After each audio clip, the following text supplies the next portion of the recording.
Hi friends, ನೋಡಿ ಇವಾಗ ನಮ್ಮನೇಲಿ ಒಗ್ಗು ಹಾಕಿದ್ದಾರೆ. ಕಾಫಿ ಬೀಜನ ತಂದು ಪಂಕ್ರಳ್ಳಿ ಧರ್ಮರಾಜ್ ಅವರಿಂದ ತಂದುಬಿಟ್ಟು ಒಗ್ಗು ಹಾಕಿದ್ದಾರೆ. ನಾನು ಅದು ಪ್ರೊಸೆಸ್ಸನ್ನು ನಿಮಗೆ ಹೇಳೋದನ್ನು ಮರ್ತುಬಿಟ್ಟೆ, ಮತ್ತು ಆ ವಿಡಿಯೋನು ತೆಗೆಯೋದನ್ನು ನಾನು ಮರ್ತುಬಿಟ್ಟೆ. ನೋಡಿ, ಇಲ್ಲಿ ನಾವು ಟೋಟಲ್ 12 kg ಅಷ್ಟು ಹಾಕಿದ್ದೀವಿ ಒಗ್ಗನ್ನ. ಫಸ್ಟ್ ಒಂದು ಅಡಿಯಷ್ಟು ಭೂಮಿನ ಗುದ್ದಲಿಯಲ್ಲಿ ಮಂಚಿಂಗ್ ಮಾಡ್ಕೋಬೇಕು. ಆಮೇಲೆ ಎಲ್ಲ ಮಣ್ಣನ್ನು ಸಮೇತ ಪೌಡ್ರ್ ಆ ಥರ ಮಾಡಿಕೊಂಡು ಆ ಬೀಜನ ಹಾಕಿಬಿಟ್ಟು, ಕಾಫಿ ಬೀಜನ ಅದ್ರ ಮೇಲೆ ಮತ್ತೆ ತೆಳ್ಳಗೆ ಹಾಸಿಬಿಟ್ಟು ಮಣ್ಣಿನ ಪೌಡ್ರನ್ನ ಅದ್ರ ಮೇಲೆ ಈ ಥರ ಹಾಕಬೇಕು. ಹಾಕಿಬಿಟ್ಟು ಈ ಥರ ಹಾಸಿಬಿಟ್ಟು ನೀರು ಹಾಕಬೇಕು. ಇದನ್ನು 40 ದಿವಸದ ತನಕ ಮೊಳಕೆ ಬರುತ್ತೆ.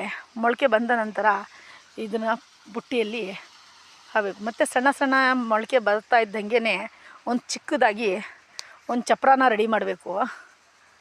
ಇವಾಗ ಇಲ್ಲಿಂದ ತನಕ ನಾವು 12 kg ಅಷ್ಟು ಹಾಕಿದ್ದೀವಿ.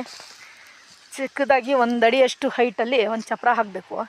ಚಪ್ರ ಹಾಕಿದ ನಂತರ ಆ ಮೊಳಕೆನ ಚೆನ್ನಾಗಿ ಬರುತ್ತೆ. ಬಂದಮೇಲೆ ಆವಾಗ ತನಕ ನಾವು ಪುಟ್ಟಿ ಕೆಲಸ ಎಲ್ಲ ರೆಡಿ ಮಾಡ್ಕೋಬೋದು, ಚಪ್ರ ಎಲ್ಲ ಹಾಕಿ. ಆಮೇಲೆ ಮೊಳಕೆ ಬಂದ ತಕ್ಷಣ ನಡೆಯೋಕ್ಕೆ ರೆಡಿ ಆಗುತ್ತೆ. ನಾನು ಇದ್ರೂ ಫುಲ್ ವೀಡಿಯೋ ಮಾಡೋದನ್ನು ಸ್ವಲ್ಪ ಲೇಟ್ ಆಯಿತು.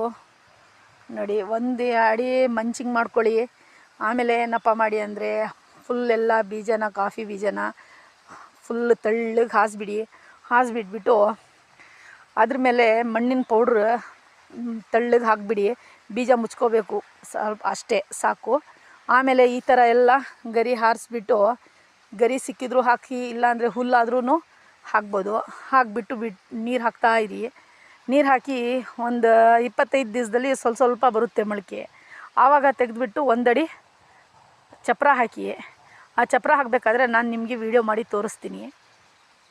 ಇವಾಗ ಅಷ್ಟನ್ನು ಮಾಡಿ ಆಮೇಲೆ 40 ದಿವಸಕ್ಕೆ ಕರೆಕ್ಟ್ ಮೊಳಕೆ ಬರುತ್ತೆ. ಆವಾಗಲೂ ನಾನು ನಿಮಗೆ ವಿಡಿಯೋ ಮಾಡಿಬಿಟ್ಟು ತೋರಿಸ್ತೀನಿ.